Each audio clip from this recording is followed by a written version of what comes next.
ফিরে এলাম বিরতির পর। আপনারা দেখছেন চেতনা টিভি। আমি সরাসরি আবারও স্যারের ক্লাসে চলে যাব। Sir please continue.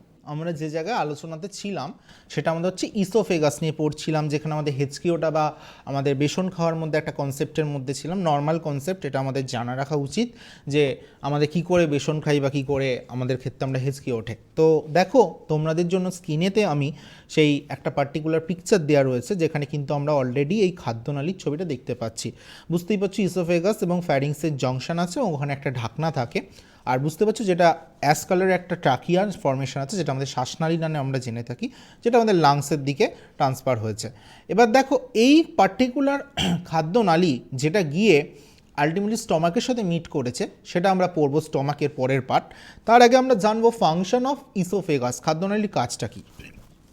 The esophagus serves to pass food and liquid from the mouth down to the stomach. This is accomplished by periodic contraction peristalsis. তো পেরিস্টাসিসের কাজটা হচ্ছে যে খাবারটা খাই সেটাকে পাকিয়ে কতটা সরল বা লিকুইড করতে পারে, কারণ সেটা আলটিমেটলি স্টমাক বা স্মল ইন্টেস্টাইনে গিয়ে তো তাকে অ্যাবজর্ব করতে হবে, শোষণ করতে হবে। সেটাই তো আলটিমেট দরকার আমাদের শরীরে। শোষণটা না করলে আমাদের সেলের গ্রোথ বা ডেভেলপমেন্ট হবে না। তো সেই কাজটা কিন্তু ইসোফেগাসে প্রিমিয়ারলিভাবে বা প্রাইমারলিভাবে একটা শুরু হয়। The esophagus is an important connection to the digestive system through the thoracic cavity which protects the heart and lungs. এটা আমাদের হার্ট এবং লাংসকে কিন্তু একটা বেশি করে প্রোটেক্ট করে রাখে। Two sphincter of either side of the esophagus separate food into small unit known as bolus. ইসোফেগাসের মধ্যে আমাদের এই স্পিংটার কিছু মাসেল থাকে, যারা ফুডের অংশগুলোকে, খাদ্যেরই অংশগুলোকে সালাইভা মিক্সচার বা লিকুইড মিক্সচার খাদ্যকে ছোট ছোট অংশে যে কনভার্ট করে, এটাকে বোলাস বলা হয়। This is the function of oesophagus. So next point আমাদের কাছে থাকছে স্টম্যাক। সো স্টম্যাক পয়েন্টে দেখো যেটা বলছে যে স্টমাকের একটা ছবি তোমরা স্ক্রিনে দেখতে পাচ্ছ। দেখো ইসোফেগাসের শেষ হয়ে একটা জের মতো সেফট যে অর্গ্যানটা আছে সেটাকে বলে স্টমাক। স্টমাকের অ্যানাটমি তোমাদের পড়ার দরকার নেই, এটা মেডিকেল সায়েন্স বা জয়েন্ট এক্সাম তোমরা যাচ্ছ না, তো সেক্ষেত্রে তোমাদের একদম বেসিক একটা স্ট্রাকচার নিয়ে পড়তে হবে এবং কী কী পয়েন্টিং প্রশ্ন আসতে পারে সেটা আমি তোমাদের সাথে আলোচনা করছি। দেখো বলছে the stomach is a J-shaped dilated portion of the alimentary tract situated in the epigastric, umbilical and left hypochondric region of the abdominal cavity.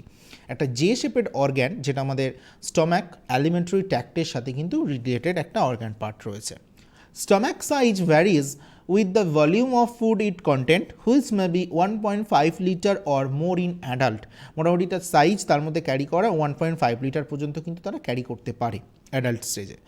In the stomach gastric muscle contraction consist of the churning movement that breaks down in the bolus and mixture it with gastric juices and peristaltic webs that propel the stomach content towards the pylorus. যে স্টমাকের মধ্যে এই যে oesophagus বা খাদ্যনালী থেকে যে ফুডটা এলো, যে mixture, একটা স্যালাইভা মিক্সচার বা একটা লিকুইড মিক্সচার, সেটাকে আলটিমেটলি চিউইং মানে আরও ছোটো ছোটো সরল খাদ্যে পরিণত করে, এবং সেটা গ্যাস্ট্রিক জুস সেখান থেকে যেহেতু বেরোয় HCl তোমরা জানবে, তো সেইখান থেকে মিক্সচার করে একটা ফোর্স কাজ করে, যেটা স্মল ইন্টেস্টাইন বা লার্জ ইন্টেস্টাইনের দিকে যাও, গিয়ে সেটাকে শোষণ কার্যে কাজটা সম্পূর্ণ করো। যে পার্টটা আমাদের লাগবে না এখানে, সেই পার্টটাকে তোমরা অপাচিত অংশটাকে স্টুল বা পটি হিসাবে বডির বাইরে বের করে দাও। এটাই হচ্ছে main ultimate thing of stomach. স্টমাকের আরও কিছু পয়েন্ট আছে, আমরা দেখে নিই। About 2 liters of gastric juice are secreted daily by special secretory glands in the mucosa. It consists of water, mineral salt, mucus secreted by goblet cell in the glands and the stomach surface, hydrochloric acid, intrinsic factor, inactive enzyme, precursor, অনেক কিছু থাকে। তো দেখো মোটামুটি আমাদের একটা প্রশ্ন করতেই পারে, স্টমাক থেকে কত লিটার পর্যন্ত গ্যাস্ট্রিক জুস প্রতিদিন আমাদের বেরোয়। মোটামুটি হিসেবে লেখা আছে 2 লিটার্স অ্যাবাউট। আর একটা জিনিস লেখা আছে, দেখো এখানে যে মিউকাস লেয়ার যে স্যালাইভা যে লিকুইডটা বেরোয়, কোন সেল থেকে বেরোয়, দেখো লেখা আছে কিন্তু গবলেট সেল। তাহলে একটা প্রশ্ন করতেই পারে, ইজি প্রশ্ন, রেলের ইতিহাসে বা এসএসসির ইতিহাসে অনেকবারই করেছে, গবলেট সেল কোথায় দেখা যায়। তাহলে খুব সহজেই তোমরা উত্তর দেবে কি, স্টমাকে দেখতে পাওয়া যায়। এছাড়াও তো HCl স্টমাক থেকে আমাদের বেরিয়েই থাকে। স্টমাকের ফাংশন কি, চলো দেখো স্ক্রিনে বলছে, temporary storage allowing time for the digestive enzyme pepsin to act, একটা এনজাইম বেরোয় যেটা প্রোটিনকে ব্রেকডাউন করে, পেপসিন, ট্রিপসিন এগুলো কাজ করে। কেমিক্যাল ডাইজেশনে pepsin converted protein to polypeptide, সেগুলো পলিপেপটাইড হতে সাহায্য করে। তো এই হলো আমাদের স্টম্যাকের কাজ। এছাড়া কিছু মেকানিক্যাল ব্রেকডাউন করে। 3 স্মুথ মাসেল আছে যেটা enable the stomach to act as a churn, gastric juice is added and contains the liquefied to chyme, সেটাকে সরল খাদ্য পরিণত করতে, সেটাকে আরও চার্ন করে গ্যাস্ট্রিক জুস বা HCl এসে সেটাকে লিকুইডিফাইড পরিণত করতে একটা সাহায্য করে। Non specific defence against microbes provide by the hydrochloric acid in gastric juice. So এখানে মোটামুটি একটা হাইড্রোক্লোরিক অ্যাসিড HCl এখানে একটা নন স্পেসিফিক ডিফেন্সে এগেনস্টে কাজ করে, কারণ কোনো মাইক্রোবস যদি চলে আসে সেটাকে খাবারের মাধ্যমে, ফুড পয়জনিংয়ের মাধ্যমে সেটাকে সক্রিয় থেকে মানে যাতে ইনঅ্যাক্টিভ ফেজে সেটা পরিণত হয় সেটা সাহায্য করেই থাকে। যখন না পারে তখনই কিন্তু আমাদের ফুড পয়জনিং হয়ে যায়। Production of intrinsic factor in needed for the absorption of vitamin B12 in the terminal Ilium. এবং এর পরের পার্ট আমরা যখন স্মল ইন্টেস্টাইন পড়বো সেখানে ভিটামিন B12 একটা অ্যাবজর্পশনের ফ্যাক্টর কাজ করে আমাদের শরীরে, সেটা এই ইন্টেন্সিক ফ্যাক্টর যেটা স্টমাকে থাকে সে কিন্তু মেন কাজটা করতে সাহায্য করে। So next point is our small intestine. দেখো, it is a little over 5 metre long, lies in the abdominal cavity surrounded by the large intestine. বুঝতেই পারছো 5 মিটার আমাদের পেটের মধ্যে কিন্তু সেটা কুণ্ডলীকৃত কয়েলড অবস্থায় রয়েছে এবং সেটা লার্জ ইন্টেস্টাইন দিয়ে কিন্তু ঘেরা। In the small intestine the chemical digestion of food is completed and most of the absorption of nutrient take place.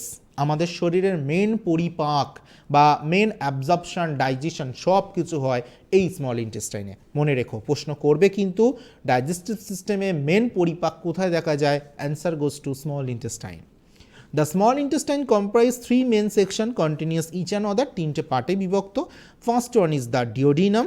It is about 25 cm long and curves around the head of the pancreas. 25 centimetre long অবধি থাকে এবং সেটা একটা curve করে একটা আমাদের প্যানক্রিয়াসের মাথার দিক থেকে সেটা শুরু হয়।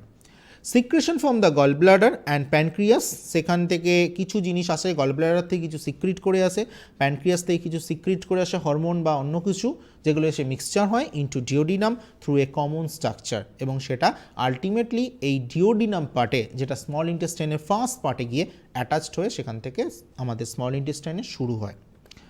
সো দিস ইজ দ্য আমাদের স্মল ইন্টেস্টাইনের ছবি তোমরা স্ক্রিনে দেখতে পাচ্ছ। দেখো, যেখানে বলছে ডিওডিনাম পার্ট, ওপরের পার্টটা গিয়ে দেখো প্যাঁচানো পার্ট, যেখানটা হচ্ছে জেজুনাম, এবং শেষ পার্টে আছে ইলিয়াম পার্ট। সো এই জেজুনাম পার্ট যেখানে আছে দেখো, this is the middle section of a small intestine, about 2 metre long, মোটামুটি 2 মিটার মতো লং থাকে। Terminal section about 3 metre longs, যেটা আমাদের মোটামুটি বুঝতেই পারছো টার্মিনাল সেকশনটা 3 মিটার পর্যন্ত লং থাকতে পারে। End at the ileocecal valve which controls of the flow of material from the ileum to the cecum, the first part of the large intestine and prevent regurgitation. So যেটা আমরা খাবারটা যেটা digest করলাম সেটাকে ফের আবার লার্জ ইন্টেস্টাইনে পাঠানো হবে, কারণ সেখান থেকে মেন শোষণ পদ্ধতিটা কমপ্লিট করবে এবং যে পার্টটা লাগবে সেলের গ্রোথের জন্য সেটা সেদিকে পাঠাবো। বাকি যেটা অপাচিত অংশ সেটাকে পাঠিয়ে দেওয়া হবে অ্যানাসের দিকে বা রেকটামের দিকে, যেটা আমাদের শরীরে স্টুল বা পটি হিসাবে তৈরি হয়ে থাকে। সো স্মল ইন্টেস্টাইনের ফাংশন কি আমরা দেখে নিই। দেখো বলছে স্কিনে, the small intestine is the part of the intestine where 90% of the digestion and absorption food occur. The other 10% taking place in the stomach and large intestine. শরীরের প্রথমেই বলেছে তোমাদের পরিপাকের 90%টাই কিন্তু এখানে দেখা যায় এবং 10%টা হয় কিন্তু স্টমাকে, প্রাইমারিলিভাবে শুরু হয় আগেই বলেছি এবং শেষ হয় large ইন্টেস্টাইনে। The main function of the small intestine is the absorption of nutrients and minerals from the food. Small ইন্টেস্টাইনের মেন কাজ হচ্ছে ওই পুষ্টিগত যে খাবারটা আমরা খাই, সেটা কার্বোহাইড্রেট হতে পারে, প্রোটিন হতে পারে, ফ্যাট হতে পারে, সেটাকে শোষণ করে। মেনলি প্রোটিন ডাইজেশনে কিন্তু এখানে কাজ করে। এবং এর পরের পার্টে আমরা আসবো লার্জ ইন্টেস্টাইন। তো এই স্মল ইন্টেস্টাইন এবং লার্জ ইন্টেস্টাইনের মধ্যে একটা ব্যাপার আছে, লার্জ ইন্টেস্টাইন আমাদের পেটের মধ্যে থাকে একটা হেল্পফুল ব্যাকটেরিয়া, সেটা আমরা জানি যে এসচেরিয়া কোলাই বা ইকোলাই, যেটা কিন্তু আমাদের শরীরে সিম্বায়োটিক ব্যাকটেরিয়া হিসেবে থাকে। আমি তোমাদের সাথে মাইক্রোবায়োলজি ক্লাসে, ভাইরাস ব্যাকটেরিয়া ক্লাসে আরও ডিটেলস আলোচনা করব, যেখানে আমরা জানি যে এই ব্যাকটেরিয়াটা আমাদের শরীরে ডাইজেশনে হেল্প করে এবং আমাদের শরীরে কিন্তু ডাইজেশনের সাথে সাথে যেটা মেন প্রোটিন জাতীয় খাদ্যটা খাই সেই খাদ্যটাকে অ্যামাইনো অ্যাসিড পরিণত করতেও কিন্তু এটা সাহায্য করে। সো আমরা দেখে নিই স্ক্রিনে what is large intestine. It is about 1.5 metre, মানে বুঝতেই পারছো স্মল ইন্টেস্টাইন যেখানে 5 মিটার সেখানে 1.5 মিটার, মানে 6.5 মিটার শুধু আমাদের স্মল ইন্টেস্টাইন আর লার্জ ইন্টেস্টাইন দুটো ইন্টেস্টাইনে ক্ষুদ্রান্ত বৃহদান্ত নিয়েই আমাদের কিন্তু সিস্টেমটা প্যাঁচানো একটা স্ট্রাকচার অ্যাবডোমিনের মধ্যে কিন্তু রয়েছে। Beginning at the cecum and terminating at the rectum and anal canal deep in the pelvis, বুঝতেই পারছো শুরুর পয়েন্টটা লার্জ ইন্টেস্টাইনে শুরু হয় সিকাম দিয়ে এবং সেটা টার্মিনেট করে শেষে গিয়ে রেকটাম পার্টে এবং অ্যানাস দিয়ে, যেটা পেলভিস রিজিয়নে দেখতে পাওয়া যায়।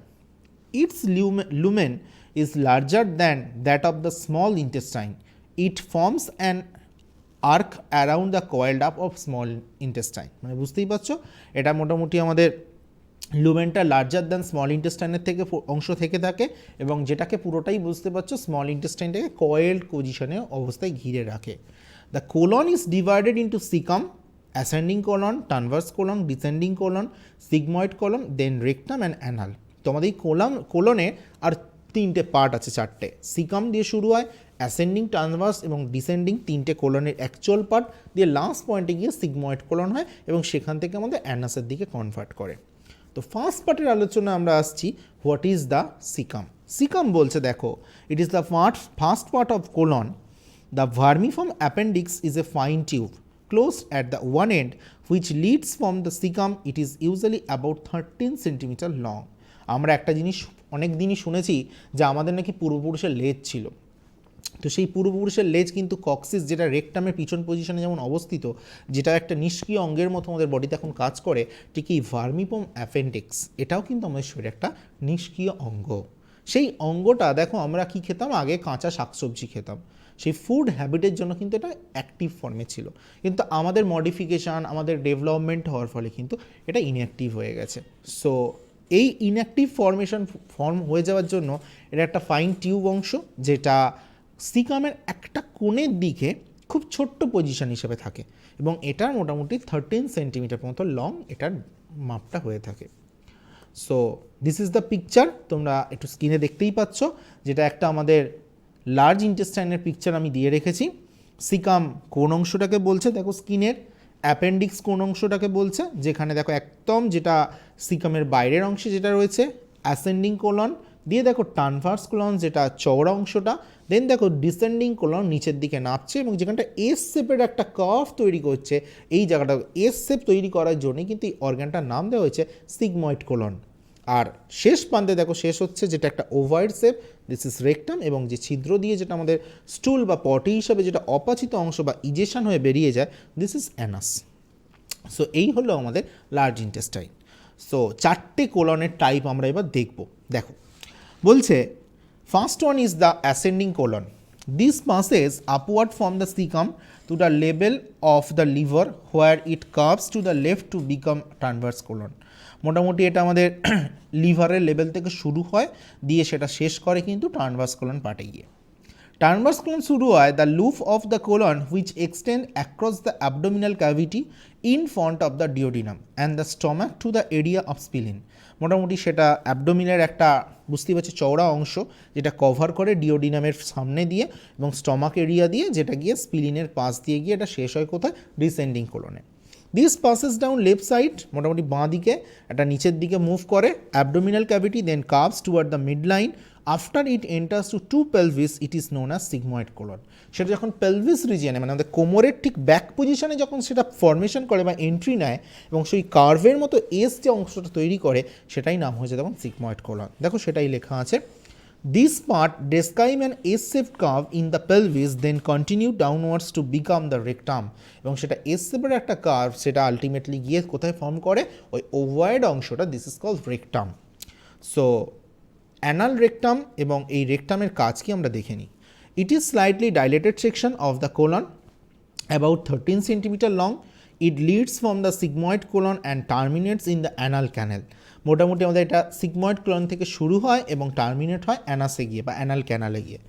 Anal canal is a short passage about 3.8 centimetre long in the adult and leads from the rectum to the exterior. দিয়ে সেটা কিন্তু আলটিমেটলি এটা 3.8 সেন্টিমিটার লং হয়ে থাকে এবং রেকটামের এক্সটেরিয়ার পজিশনে গিয়ে শেষ হয়। To sphincter muscle control the anus, the internal sphincter consisting a smooth muscle fiber under the control of autonomic nervous system, and the external sphincter muscle form the skeletal muscle. This is under voluntary control. So এই অ্যানাসের দুধারে দুটো sphincter muscle আছে, যে sphincter মাসেলটা কিন্তু বলতে পারো দুটো দুরকম কাজ। ইন্টারনালি যেটা থাকে কিছু স্মুথ মাসেল ফাইবার দিয়ে গঠিত হয় এবং যেটা অটোনমিক নার্ভাস সিস্টেম মোটামুটি সেটা কাজ করে। আমাদের যখন ধরো পটি পায় বা যে ধরনের স্টিমুলেশন আসে ব্রেন থেকে, বা যে ধরনের আমাদের স্টমাক বা স্মল ইন্টেস্টাইন লার্জ ইন্টেস্টাইন থেকে প্রেশারটা ক্রিয়েট করে, সেটা এটার ওপর ডিপেন্ড করে। এক্সটার্নাল স্ফিংক্টার মাসেলটা স্কেলিটন মাসেল, যেটা ভলিউন্টারি কন্ট্রোল। আমরা আমাদের নিজেদের কন্ট্রোল প্রেশার যেটা ঐচ্ছিক পেশির মাধ্যমে পসিবল, সেটা এর উপর ডিপেন্ড করে থাকে। সো ফাংশন কি দেখো, অ্যাবজর্পশন, কিছুটা পরিমাণ ইলিয়াম থেকে যে আলটিমেটলি যে ফ্লুইডটা আসে কিছু ওয়াটার, সেটাকে অ্যাবজর্ব করতে সাহায্য করে। মাইক্রোবিয়াল অ্যাক্টিভিটি, একটু আগেই বলেছি তোমাদেরকে, ইকোলাই এখানে মেনলি একটা কাজ করে থাকে, ডাইজেশনে হেল্প করে, প্রোটিনের ভাঙতে সাহায্য করে। এছাড়াও কিন্তু এখানে synthesise vitamin can, folic acid এবং ভিটামিন ক্যানকে ভাঙতে সাহায্য করে এবং সেটা সরল খাদ্যে পরিণত করতেও সাহায্য করে। ডিফেকিয়েশন, যেটা ডিফেকিয়েশনে বলছে usually the rectum is empty but when the mass movement forces content of the sigmoid colon into the rectum the nerve ending it walls are stimulated by stage. So এটাই বলা যেতে পারে আমাদের ক্ষেত্রে যে এইখানে কাজটা হচ্ছে একটা আমাদের যখন এই প্রেশারটা ক্রিয়েট করে পেটের মধ্যে, তো সেই প্রেশারটা আলটিমেটলি নার্ভ এন্ডিংয়ে গিয়ে আমাদের যেটা স্টুল বা পটি হিসাবে অ্যানাস বা রেকটামে গিয়ে জমা করে, সেখান থেকে দেখো অ্যানাস দিয়ে ছিদ্র হয়ে আমাদের স্টুল বা ডিফেসিয়েশনে একটা সাহায্য করে। সো আজকে আমাদের ডাইজেস্টিভ সিস্টেমের যে মেন পার্ট, সেগুলো কিন্তু আমরা অলরেডি পড়ে ফেললাম। খাদ্যটা মুখ দিয়ে এলো, সেখান থেকে দেখো মাউথের পর আমরা মাউথের দুটো পার্ট পেলাম, একটা পেলাম টিথ, একটা পেলাম টাং, জিহ্বা এবং দাঁত দিয়ে খেলাম। ফ্যারিংস দিয়ে নাপলো ঢাকনা, এপিগ্লটিস খাদ্যটাকে খাদ্যনালী মানে ইসোফেগাস দিয়ে ট্রান্সফার করলো, গিয়ে সেটা স্টমাকে গিয়ে প্রথমে প্রাইমারিলিভাবে ডাইজেশনটা শুরু করলো, গিয়ে দেখো সেখান থেকে কাজ করলো কোথায়, স্মল ইন্টেস্টাইন ক্ষুদ্রান্তে, মানে সেই ডিওডিনাম, জেজুনাম, ইলিয়াম, দেন লার্জ ইন্টেস্টাইন দেখো কোলন, সিগময়েড কোলন, সিকাম, এরা কাজ করলো, দিয়ে যেটা অপাচিত অংশ হলো সেটাকে রেকটাম আর অ্যানাসের দিকে পাঠিয়ে দিল, যেটা পাচিত অংশ হলো সেটা আমাদের শরীরে গ্রোথ বা ডেভেলপমেন্টে কিন্তু হেল্প করলো। কিন্তু এর মধ্যে দেখো তিনটে পার্ট ছিল যেগুলো কিন্তু আমরা এখন ডিসকাস করিনি, আমরা সেটা ডিসকাস অলরেডি করব। সেই তিনটে পার্ট কী কী? একটা ছিল দেখো আমাদের মুখের মধ্যে থাকা স্যালাইভারি গ্ল্যান্ড, একটা পার্ট হচ্ছে আমাদের ক্ষেত্রে লিভার, একটা হচ্ছে প্যানক্রিয়াস। সো আমাদের মেন ডাইজেস্টিভ সিস্টেম আমরা এখানেই শেষ করলাম। স্যার আরও একটা ব্রেকের সময় হয়ে গেছে, একটা বিরতির পর দেখা হচ্ছে আপনাদের সঙ্গে, সঙ্গে থাকুন।